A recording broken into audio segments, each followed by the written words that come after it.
I had $1 for every time I've been asked, what's your favorite studio series? I would be able to start up a whole other collection of studio series.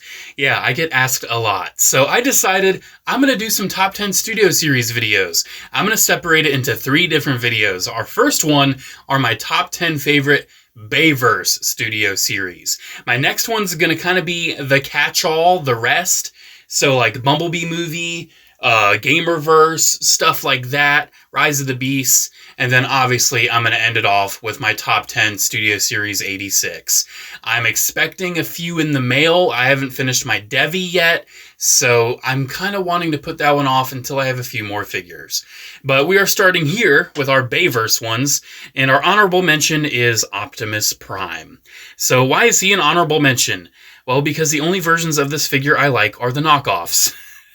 I like the Bayway ones, the Nemesis, the Ultra Magnus, this one. They're the only versions of this mold I really enjoy because I just don't think the others are painted well enough. That's going to be a recurring trend with Studio Series, especially Bayverse stuff for me. It's like they do so much and go so far, but then they just stop a little too short, and a lot of these figures just need more paint, bro. And knockoffs are typically the ones that do that. So I really wanted to try to omit figures where it's like, yeah, I love them, but the knockoff ones. So this would be on the list if it was official, but unfortunately Hasbro just can't make a real one this good.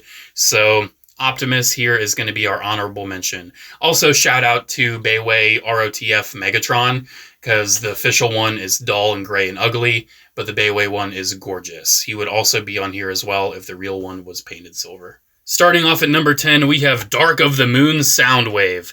I'm a little biased here because I love Dark of the Moon Soundwave, and I think the Studio Series 1 did a pretty great job. I did have to paint his head silver, which was very odd. It was dull gray plastic, but I just had to do that. Other than that, I think he looks pretty phenomenal. Of course, he could use more paint, and that laser beak is definitely in need of some paint.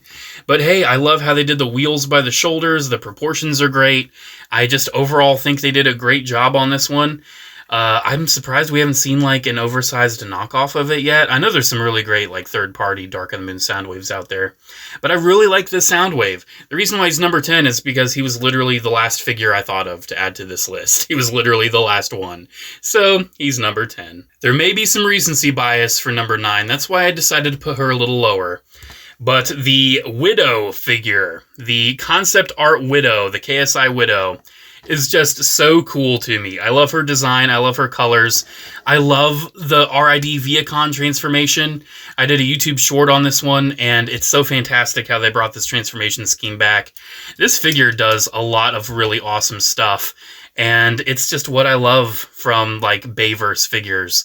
I love it when they're different, when they're creative, when it's not just trying to be like a direct translation of what you saw on screen. And I think there's a lot of nice paint here, too. This is a really nice, slick figure, one that I definitely am very happy came out. I'm really hoping we see some more concept art stuff from the Bay movies.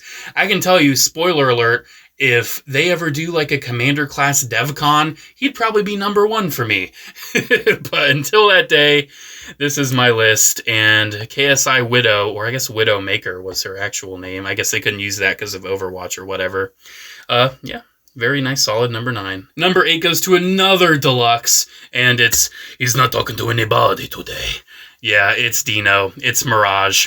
I love this figure. It took so long for us to get a dedicated deluxe mold for Dino, and here we are. And I think they did a really great job on it. It has a lot of nice panel management. I think they did a really great job with the proportions and the articulation. I love the feet. I've always liked Dino's like big, wide feet. Something about it. It's just such an awesome robot design, and it's so great that he finally got a genuinely nice figure. It's awesome. It's definitely really, really cool. Is it perfect? No. It's kind of why he's a little bit lower on the list, and he's also one of the last ones I thought of to add. But Dino is a genuinely cool figure, and I love it. It's so cool. All right, with Dino out of the way, our next one is another deluxe. I am shocked at how good ROTF Sideways turned out. This figure is sick. This is like Barricade done right. I almost feel like they should take the Studio Series Barricade and like retool it from Sideways and make a better Barricade. Because, oh my gosh, the proportions, the articulation, the overall look, like, he's just sick. I did a review on him, and I was talking about, like, how impressive he is as a Studio Series. I mean, look at this. Look at all the panels, like, tucked in back there. Like, it's so well managed. I love the head sculpt, the whole design of this guy. Like, look at the hands. Look at the angled wheel right there. Oh my gosh, and yes, it is his actual wheel. It's not fake. They did such a great job on a character that barely appeared on screen. And Sideways is one that definitely turned out fantastic. I'd love to see a repaint or something of this guy. Again, maybe retool him into Barricade. Not quite sure. But this is definitely one that had to go on the list without a doubt. They killed it on Sideways. All right, we're done with deluxes for now. We're going Voyager, and it kind of pains me to put this guy so low, but I've got my reasons. Studio Series Brawl. If you don't know me, Brawl is my absolute favorite Michael Bay movie Transformers design. My favorite robot in the movies. He is so cool. Of course, I love movie Optimus as well. I'm such a sucker for him too. But Brawl has a very close connection for me. He's the first Transformers toy that I picked out and bought in the store on my own accord. Like, I have a very cherished memory of him. And I was super hyped for the Studio Series figure. I was super hyped.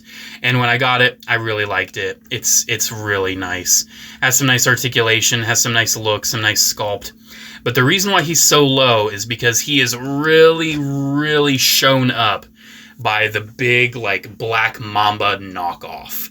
The knockoff fixed a lot of the issues on this guy, added tons of paint, gave him LED eyes. Of course, it's massive, it's big, it's a knockoff. It's going to be better and bigger. But whenever I think of Studio Series Brawl, I just think of that knockoff and how much I like it more. Now, when it comes to, like, Optimus, the real one, like, it wouldn't even be on this list. The paint just holds it way too far back for me. But Brawl, I still really enjoy the original one. But if we could count knockoffs, that oversized one would probably be my number one. I'm not even joking. But yeah, I'm a big fan of my big old green tank boy. He had to be on the list somewhere. It's kind of surprising that he didn't even make the top 5, though. It was kind of hard for me to pick who would be better and more special to me than him. But dude, I love Studio Series Sentinel Prime. I think they killed it on this one. Like, the engineering and everything on this is like borderline movie masterpiece. Like, they killed it. They did such a great job. And yes, I do have the massive, like, original venerable knockoff. I have it, and I love it. Definitely better than this guy. But even then, the standard Sentinel Prime, like, this figure's so good, I have not felt the need to get, like, the Bayway. Sure, the Bayways have, like, better paint and everything. But I kind of don't care, because I think this one still looks fantastic. It's actually crazy. Every bit of red you see on this guy is paint. He has no red plastic used whatsoever on this guy. He's all red paint. The figure is almost entirely cast in, like, this darker gray plastic. But I really like the shade of gray plastic on this. It's really nice and deep and dark, and I think it kind of fits the look and mood of Sentinel Prime. I will probably get a Bayway knockoff at some point, because I really do want to see this mold painted and done justice in that department. But until then, you know, this is such a cool figure. I'm proud to say I pretty much own every figure of Dark of the Moon Sentinel Prime. I'm a big fan of Leonard Nimoy's portrayal of the character. He's probably my favorite Michael Bay movie villain, honestly. Something about Sentinel, it's just, he's so cool. He's probably my favorite villain from the movies. And this figure definitely does him justice. It is fantastic. All right, next up, this guy's probably going to be the subject of an old versus new at some point, because he's about to get shown up by a Titan class. But until then, I still love Studio Series Leader Class Grimlock. This figure is absolutely striking. From all the silver, like, dry brushing and everything, to all the sculpted detail, to how well the T-Rex mode turned out. Even when I do get that Titan class, this guy will always have a special place in my collection. It's such an awesome version of Grimlock. I have a very big soft spot for Age of Extinction. It was the first movie that I was like there for, that I went to the theaters and saw. Of course, I saw the first movie back when it came out and I liked it, but I saw it on DVD. I didn't go to the theaters. I wasn't like a Transformers super fan back then. Back then, I liked Transformers. I watched Cybertron all the time, but it was TF Prime that pushed me into being a super fan. Age of Extinction, very, very soft spot in my heart. And to see a Grimlock figure that is finally like film accurate, that has the really cool like ancient knight look, and the big old dinosaur shoulder pads, and the big old like hammer mace hand. It's so cool. I wish he had more going on. Like, I wish he had the staff. It's stuff that I'm sure like the Titan class will give us, but I can't wait to have a massive like Titan class Grimlock. And apparently they're going to make the rest of the Dinobots in Titan class, so that's definitely going to be a journey. It's definitely going to be a very expensive journey to completing that Dinobot team, but as long as they're like the 150 price range like Star Convoy is, I think I'll be willing and able to do that. All right, got to give it to AoE Grimlock. We're getting there. We're in the top 3 after this. Next up, another leader class, and one of the earlier ones. I gotta give it to Shockwave. This is an awesome looking figure. I love how they dry brushed the purple on him. It just makes it look so good. It just has this nice dark look that just feels so accurate to the movie. Now, granted, I love like the Bayway knockoff that just embraces the metallic shiny purple. I love that so much, and I kind of want to get that. But, dude, this Shockwave is just so good. His only real flaw is his really disgusting rubber blade. Everything else is fantastic. And it's so awesome he got a reissue, too. Like, this Shockwave is a figure that people really need to have and enjoy. And it's awesome he got a re-release. Actually, quite a few of these figures got re-releases. I mean, Soundwave, I just saw him back in stores recently, too. But this Shockwave, if you do not have this figure, you owe it to yourself. Go to Target, go to wherever you can find Studio Series. Get yourself this Shockwave. You will not regret it. It's definitely a leader class that feels a little bit more worth it, especially since you get like the parachute dude and you get the little brains and wheelie. Like, that was back when they actually tried to bolster the value for these smaller leader classes. Nowadays, they'll just give you like a Voyager class with an extra little trinket and charge you $20 more. All right, top 2. We're getting into the top 2. And for my number 2, if you know me, you know how much I have gushed over this little guy. Studio Series Deluxe Hot Rod. This is everything I've wanted out of a Hot Rod figure. Honestly, it's everything I've wanted. Like, look, he basically has, like, no kibble. Like, those door wings are accurate. Like, he is so slick in his engineering and his design. I love the wheels on the arms. The chest was done very, very well. And I'm not the biggest fan of the portrayal of Hot Rod in The Last Night. Honestly, I think it's really bad. But his design was good. His design was really good, really cool, really nice looking Hot Rod. And this figure is amazing. Like, it doesn't get much better than this. This is by far the best Studio Series Deluxe. By far. It's fantastic. It's superb. Can't get over it. And it's one that, as far as I know and understand, has gone up in value by quite a bit. I do also think there's knockoffs of this out there, if I'm not mistaken, so I can't speak on the quality of those, but this is a figure you owe it to yourself to get your hands on. It's just so great. All right, my number 1 is going to be super, super controversial, and a lot of people are going to be like, what the hell? There's several reasons why, like, this shouldn't even qualify. But it qualifies for me. It qualifies for me. My number 1 favorite Bayverse Studio Series figure is Dark of the Moon Thundercracker. Doesn't even show up in the movies. It's not even really concept art. He's just a toy that they made. They just made this back in, like, the early days of Studio Series. And I absolutely love him. And not only that, but he is a repaint of a figure that doesn't even originate from Studio Series. He's a repaint and retool of the Last Night Nitro Zeus. Like, he's not even an original Studio Series figure. Why do I love this so much? Well, let me tell you, when it comes down to it, I love the Michael Bay movies. Well, most of them. And I especially love the toy lines. I love the toy lines for the Michael Bay movies. And my favorite aspect of those toy lines were just when they branched out and just did whatever the hell they wanted to. And I think Studio Series needs to get back on that a little bit more. I can tell they are with the concept art figures. Like, that's why Widow's on this list, because she just has that weird energy that I love. But this Thundercracker, dude, he came so out of left field. He's such an amazing design for the character. And not only that, but he was the last Toys R Us exclusive Transformer. He was the last one. And he was one of the very last things that I bought at Toys R Us. One of the very last Toys R Us purchases. So he kind of has like a soft spot for me in that way. But also, his colors are just so perfect, and Thundercracker is already my favorite Seeker. This figure, like, whenever I think of, like, my favorite Bayverse Studio series, it's Thundercracker. It's always this Thundercracker. I love transforming this guy. I love the diversity of the design. Like, he's got his nose cone as, like, a shield on this arm, and you can also, you know, pull these things out as, like, a crossbow on this arm as well. Like, I already enjoyed the Nitro Zeus figure a lot. And this Thundercracker just takes it and just runs with it.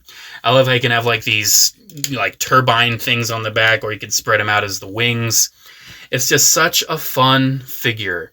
And even though for some it may not count, it may not qualify because he doesn't appear in the movie, he's not an original mold, yada yada, so on and so forth. I've got some news for you. This is my list. I can do what I want, and he's my favorite, so I'm sorry. So, before I end this video, I want to talk about a few omissions that some of you guys may be thinking about, like, why wasn't that on the list? There's a lot of figures that came close to making this list. Like I said, for like Optimus and Megatron, like if the Bayway figure just satisfied me more and I just genuinely liked that and didn't really like the original one too much, it wouldn't really be on the list. There's some figures that like a lot of people love that I'm just not too into. Like the Age of Extinction Optimus. I really enjoy that figure, but he just has way too many flaws for me. Devastator, I thought about putting him on this list. I really did, but I just didn't find myself playing with that figure, like, at all. It just wasn't really my vibe. I just wasn't really digging it, wasn't really feeling it, and I definitely enjoy some of the individual components, but that figure just wasn't really my jam at the end of the day. Other ones like Bone Crusher, Barricade, Blackout, they're really, really great figures, and I do enjoy them a lot. But I have a complete collection of MPMs from the 2007 movie, and I just kind of default to them when it comes to those characters. Whenever I think of like a really great movie Barricade, really great movie Blackout, stuff like that, I just go to the MPMs. I love the Studio Series ones. I have them, but for some figures, the MPMs are just more my jam. And ultimately, at the end of the day, it just had to speak to me. You know, if it's not on this list, it doesn't mean that I don't like it. It's just that it wasn't like a deep favorite that really resonated with me. Keep in mind, this is one of the longest lasting Transformers lines of all time. And I could only pick 10 of them. That's why I had to split this into 3 separate videos, because if I just pick between all of Studio Series, I don't think I would have been able to. My brain would have fried. But hey, splitting it up, you know, having this first episode be Bayverse, the next one I'll get like Gamer Edition, and I'll get, you know, Rise of the Beast and Bumblebee in there, because I love a lot of the Bumblebee ones. And then for the final one, 86, I think that's the one a lot of people are going to watch. And spoiler alert, Optimus ain't even going to be on that list. He is not.